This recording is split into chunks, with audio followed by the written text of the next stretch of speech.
esa solución de conflicto vale. Y por si acaso, el artículo 18, inciso tercero del Código Procesal Penal Nuevo señala que nosotros los jueces no somos competentes, para meternos en la solución de conflictos, en la resolución de conflictos que ya se ha dado en la otra orilla. Eso lo dice en mérito al artículo 149 de la Constitución. Pero no faltarán algunos jueces que digan, ah no, en este caso, como le tiraron el pencazo, como le gritaron, como lo bañaron con agua fría, como hicieron caminar en la cadena ronderil a ese comunero 12 kilómetros a pie y descalzo, ahí sí nos metemos, ahí sí el artículo 140, mentira.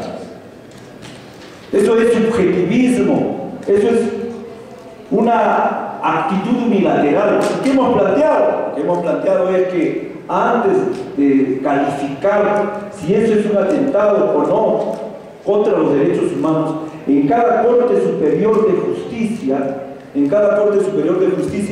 debe de haber un juez coordinador penalista, civilista, laboralista, según sea el caso, para que conjuntamente con represión, por eso coordinación no significa subordinación, coordinación no significa verticalidad, coordinación significa horizontalidad, coordinación significa igualdad de condiciones. Entonces este juez coordinador va a coordinar con representantes de las comunidades aledañas al lugar donde ejerce jurisdicción esa Corte Superior, para calificar ese caso donde haya dudas si ha habido o no ha habido violación de los derechos humanos. ¿Y por qué tenemos que coordinar? Porque se dirá, pues señor, en mi tierra no puede ser violación de los derechos humanos una caricia. Cuando yo a mi chola le tiro golpes en el culo y golpe para que se calme y después la tira al suelo y le haga el amor con fuerza, virilmente, carajo, no me van a decir que estoy violentando sus derechos humanos, pues, por favor. No me van a decir, o sí, no me van a decir. Por supuesto que si eso se lo hago a una niña de aquí, de esta orilla, de Juliaca, que baila en las discotecas, obviamente si le jalo los pelos, le hago lo mismo, me dirán, sí, me está violando los derechos humanos. A mí no me gusta eso. Cada uno tiene su cosmovisión, su manera de ser, y por eso es que se tiene que hacer esta clase de coordinaciones. Se tiene que hacer esta clase de coordinaciones antes de calificar si se han violentado los derechos humanos. Entonces, no en todos los casos podemos decir que se han violentado los derechos humanos. Y otra cosa que debemos de resaltar es que el derecho consuetudinario, la jurisdicción comunal, las rondas campesinas, y no solo nos estamos refiriendo al altiplano, a los Andes, también nos estamos refiriendo, la vez pasada estuvimos en la Merced, nos estamos refiriendo a las comunidades nativas, etc., ¿no? Ese derecho tiene algo que nosotros tenemos que aprender, los de esta orilla, que tenemos que aprender los catedráticos de las universidades, los alumnos, tenemos que aprender. Ese derecho, aparte de lo que ya dije, cuyo origen es la propia realidad de las comunidades, ese derecho es un derecho que tiene legitimidad. ¿Legitimidad por qué? Porque todo el pueblo lo conoce, lo acepta, lo respeta y ve, palpa, siente que se está aplicando. Entonces tiene legitimidad, tiene celeridad. Tanto hablamos en el sistema procesal penal eurocontinental que nos rige de las ansias que la comunidad social, los destinatarios de la norma, tanto estamos buscando la celeridad. Cuando hay celeridad, los juicios duran mucho, demasiado. En las formas de solución de conflictos comunales, la celeridad es un principio que se hace realidad. En nuestra orilla se habla del juez natural. ¿Quién es el juez natural? Como lo decía el profesor o el doctor Rodríguez, ¿no? El doctor Rodríguez. Nosotros estamos hablando del juez natural. ¿Quién es el juez natural? Un limeño que se viene a Juliaca a dictar, a decirlo. O un capitalino que se va a la selva a dictar justicia. ¿Ese es el juez natural? No es el juez natural, ¿no? Formalmente de repente lo es porque el Consejo Nacional de la Magistratura, como era un candidato de reserva o en reserva, no, tú puedes ir a cualquier sitio, escoge 3, 4 sitios y se va a cualquier sitio. A nada, mejor me voy allá. ¿Con qué vocación de servicio? Habla el idioma, tiene la idiosincrasia de la gente a la cual pertenece esa Corte Superior. No, por supuesto que no. Entonces no estamos hablando del juez natural. En cambio, en las comunidades campesinas nativas, ¿quién es el juez natural? El anciano, pues, el viejo, el respetable, ese hombre que pertenece a esa comunidad, que conoce desde cuando eran niños a aquellos que ahora están sometidos a juzgamiento de repente. Esos son los que son los jueces realmente naturales, realmente naturales. Y decía hace poco cuando conversaba con mis alumnos en la universidad, Couture, los alumnos lo conocen, es un hombre de derecho que hizo un decálogo, el decálogo de los abogados, el mandamiento, los 10 mandamientos de los abogados. ¿Y qué decía Couture? Decía, si tú encuentras incompatibilidad o contradicción entre el derecho y la justicia, tienes que preferir la justicia. Ahí se equivocó Couture, ahí se equivocó, totalmente errado.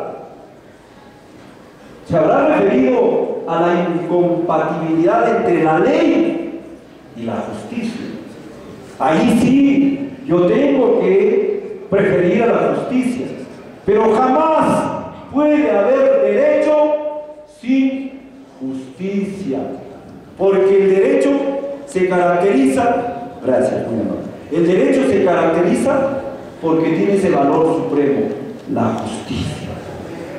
Y las comunidades, acorde con todo lo que conocemos, nos hemos informado de un tiempo a esta parte cómo solucionan los conflictos. Las comunidades tienen en la resolución de sus conflictos presente siempre ese valor que es la justicia, ese valor que es la justicia. Hemos estado haciendo comparaciones, hemos visto cómo se resuelven los conflictos, y el profesor Rodríguez ya nos releva de decirles ejemplos, porque él ha utilizado ejemplos 1000 con respecto a este tema entre la justicia oficial y la justicia comunal. Lo único que nos resta decir a nosotros, damas y caballeros, hermanos, amigos, lo único que nos resta decir a nosotros es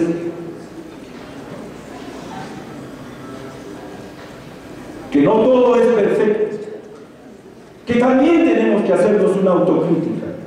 Como toda obra humana en cualquier lugar, aquí en el occidente hay muchos errores.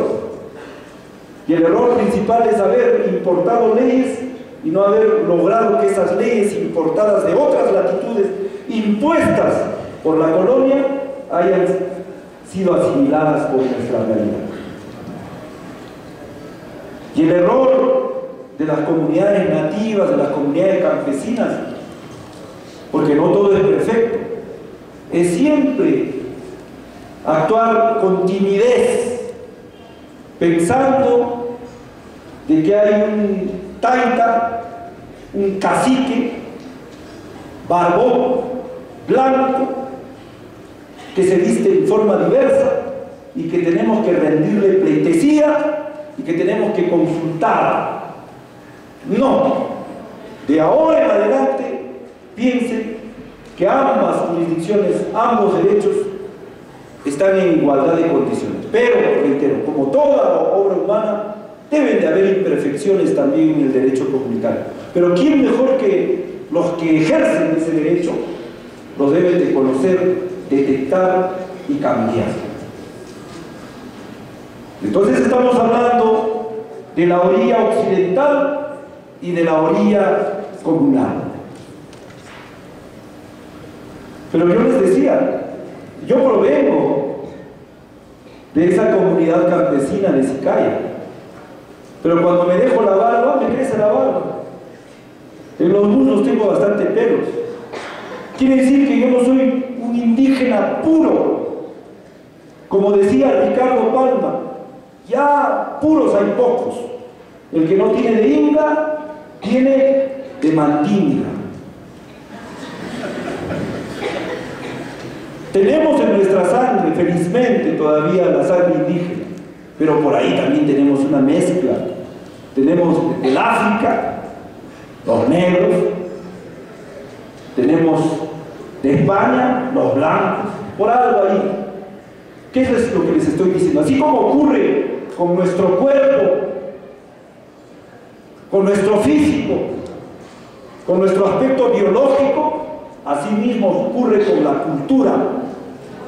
Y esto que ahora se llama diálogo intercultural, yo le podré decir que hace mucho tiempo, queriendo o no, deseándolo o no, tenemos valores ya no solo de las comunidades indígenas o del sector oficial, sino ya tenemos valores interculturales.